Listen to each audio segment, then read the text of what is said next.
মুহুর্মুহু প্লট পরিবর্তন হচ্ছে ইসরায়েল এবং ইরানের এই যুদ্ধে। এবার ইরান এমন তিনটি কর্মকাণ্ড ঘটিয়ে ফেললো যা স্বয়ং আমেরিকাকে ভাবালো, এবং ডোনাল্ড ট্রাম্প সরাসরি এই প্রথমবারের জন্য কমেন্ট করলেন এবং ইরানকে কার্যত হুঁশিয়ারি দিলেন এবং বললেন, যদি কোনোভাবে আমেরিকা এবং আমেরিকা সহযোগী কোনো রাষ্ট্রের উপর আঘাত ইরান আনে, তাহলে কিন্তু আমরা শেষ দেখে ছাড়বো। ইরান যেন নিজেদের শেষ হওয়ার এই কাউন্টডাউনটা শুরু করে নেয়। ডোনাল্ড ট্রাম্পের এই বার্তা নিঃসন্দেহে তাৎপর্যপূর্ণ, কিন্তু ইরান এমন তিনটে কি কাজ করে ফেললো যাতে আন্তর্জাতিক স্তর হঠাৎ করে ইরানের উপর এইভাবে ক্ষুব্ধ হলো। দেখুন, ইসরায়েল এবং ইরান এই যে যুদ্ধ, তা কিন্তু একটা সর্বোচ্চ জায়গায় আস্তে আস্তে যেতে শুরু করেছে। গ্লোবাল যে পাওয়ার ইন্ডেক্স আছে সেখানে ইসরায়েল 15তম স্থানে এবং ইরান কিন্তু 16তম স্থানে আছে। অর্থাৎ মিলিটারি ফোর্সের যদি তফাৎ দেখেন তাহলে দেখবেন কেউ খুব একটা যে পিছিয়ে আছে তা কিন্তু বলা যায় না। কিন্তু ইসরায়েলকে পিছন থেকে সাপোর্ট করছে আমেরিকা এবং ইউরোপীয় ইউনিয়ন। ফলে ইসরায়েলের শক্তি কিন্তু ইরানের থেকে কয়েক গুণ বেশি, তা কিন্তু অনেকেই বুঝতে পারছেন। কিন্তু ইরান কিন্তু যেভাবে ইসরায়েলকে পাল্টা আঘাত দেওয়ার চেষ্টা করছে তাও কিন্তু অত্যন্ত গুরুত্বপূর্ণ, এবং এর ফলে ইউরোপীয় ইউনিয়ন, ব্রিটেন, এমনকি আমেরিকা সরাসরি ইরানের বিপক্ষে যুদ্ধ ঘোষণা করতে পারে বলে অনেক বিশেষজ্ঞ মনে করছেন। তবে ইরান করেছেটা কি? দেখুন, তিনটে এমন কাজ যা কিন্তু আনএক্সপেক্টেড এবং ইসরায়েলের কাছে বড় ধাক্কা। আমি এই ইসরায়েল এবং ইরানের এই যে যুদ্ধের এপিসোডগুলো যতটা সম্ভব নিউট্রালি আপনাদের সামনে বোঝানোর চেষ্টা করছি, কারণ এতে আমার কোনো স্বার্থ জড়িত নেই। ভারতের দুই দেশই অত্যন্ত কাছের। আমি দুটো ভার্সানই আপনাদের সামনে রাখবো, আপনারা যাচাই করবেন কে ঠিক কে ভুল, কার কোথায় থেমে যাওয়া উচিত। যে খবর সামনে আসছে সেখানে দেখা যাচ্ছে ইসরায়েলের অত্যন্ত গুরুত্বপূর্ণ একটি একটি মাধ্যম মাধ্যম মানে একটি অত্যন্ত গুরুত্বপূর্ণ একটি স্ট্যাচু, দ্য কিয়ারা, যাকে ইসরায়েল ডিফেন্সের হেডকোয়ার্টার বলা হয়। আমেরিকার যেমন পেন্টাগন অর্থাৎ গোয়েন্দা দপ্তর, ইসরায়েলের কিন্তু দ্য কিয়ারা থেকে যাবতীয় কর্মকাণ্ড কিন্তু নিয়ন্ত্রিত হয়। সেখানে মিলিটারি পার্সোনালরা এসে বসে, যাবতীয় ইন্টেলিজেন্ট ফেসিলিটিকে কন্ট্রোল করা হয়। এমনকি মিলিটারি বেসগুলোকে কিন্তু প্রধান যে কন্ট্রোলার তা কিন্তু এই দ্য কিয়ারা। সেই কিয়ারাটাকে এবার ধ্বংস করে দেওয়া হয়েছে ইরানের মিসাইল স্ট্রাইকের মাধ্যমে। অর্থাৎ বুঝতেই পারছেন যুদ্ধের যে ব্যাপ্তি তা কিন্তু একদম সর্বোচ্চ জায়গায় গিয়ে পৌঁছে গেছে। স্বরাষ্ট্র দপ্তর ইরানের স্বরাষ্ট্র দপ্তর ইতিমধ্যে ইসরায়েল সম্পূর্ণভাবে গুড়িয়ে দিয়েছিল। তবে কালকে ব্যালিস্টিক মিসাইল স্ট্রাইকে ইসরায়েলের গোয়েন্দা দপ্তর সম্পূর্ণভাবে গুড়িয়ে দেওয়া হয়েছে ইরানের পক্ষ থেকে। সেকেন্ড, যেখানে ইরান সব থেকে বড় হুঁশিয়ারিটা আমেরিকাকে দিয়েছে। দেখুন, ইরানও আমেরিকার বিপক্ষে কিছু বলছে না, আমেরিকাও সরাসরি ইরানের বিপক্ষে এতদিন কিন্তু কিছু বলেনি। কিন্তু এবার ইরান ঘোষণা করেছে তারা স্ট্রেট অফ হরমুজ তা কিন্তু তাদের নেভি দ্বারা ব্লক করে দেবে।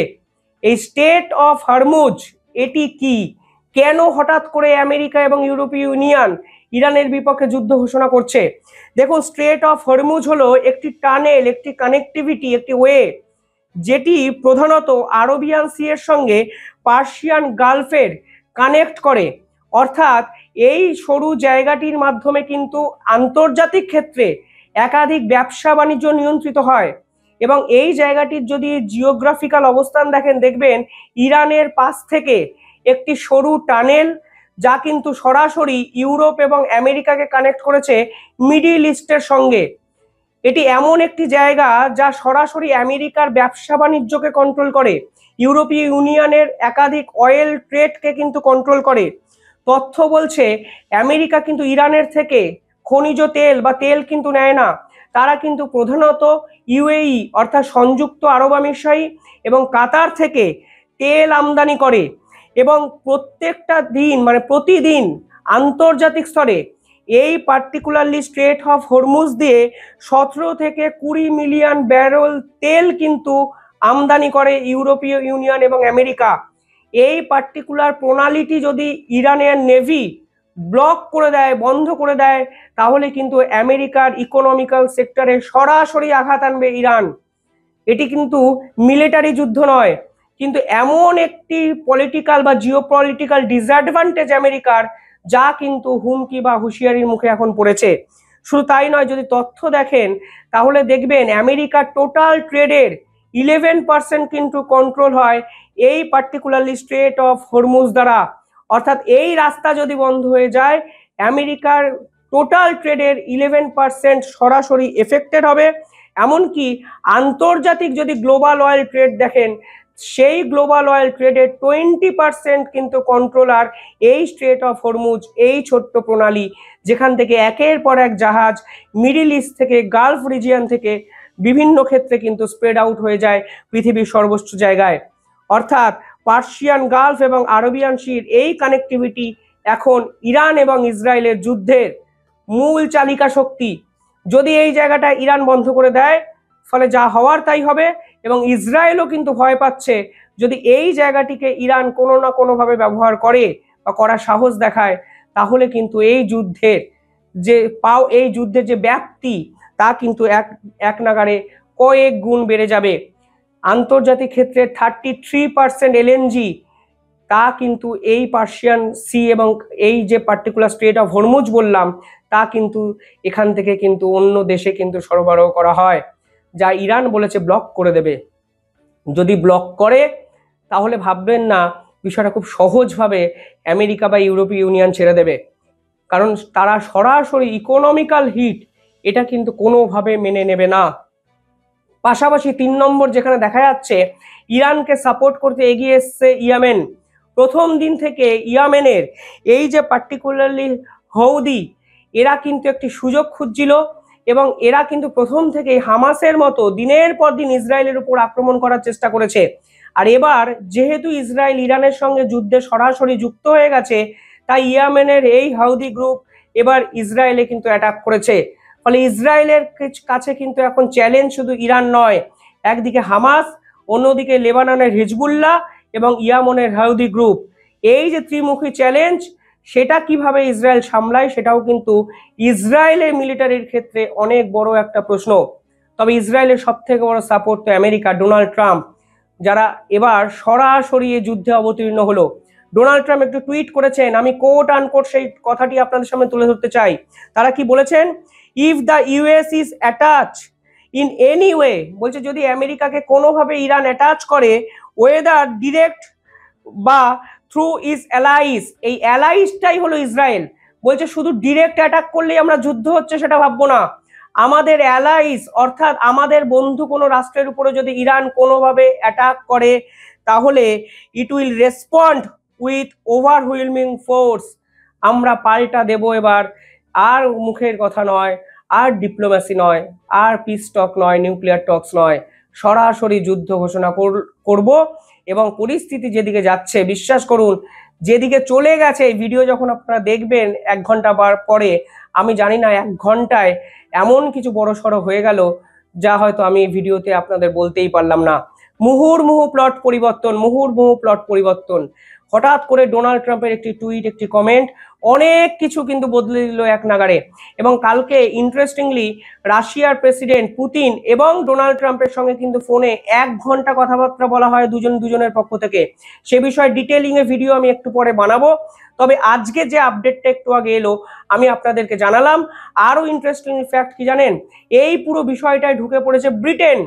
ইউকে কি করেছে? ইউকে এখানে অত্যন্ত ইন্টারেস্টিং একটা স্টেপ নিয়ে বসেছে, তাও কিন্তু ইরানের জন্য একটু বিপজ্জনক। অনেকে প্রশ্ন করতে পারেন, ইসরায়েল তো ইরানের সঙ্গে লড়ছে, আমেরিকা কেন ঢুকে পড়লো? দেখুন, আমেরিকার কিন্তু ইসরায়েলের প্রতি প্রথম থেকেই একটা উদারতা দেখা যায় এবং এটার পিছনে একটা লং টার্ম জিওপলিটিক্যাল ইনভেস্টমেন্ট আছে। আমি হামাস, প্যালেস্তাইন এসবে ঢুকছি না। পাতি বাংলা ভাষায় কি জানেন? আমেরিকার মিডিল ইস্টে একাধিক আর্মি বেস আছে।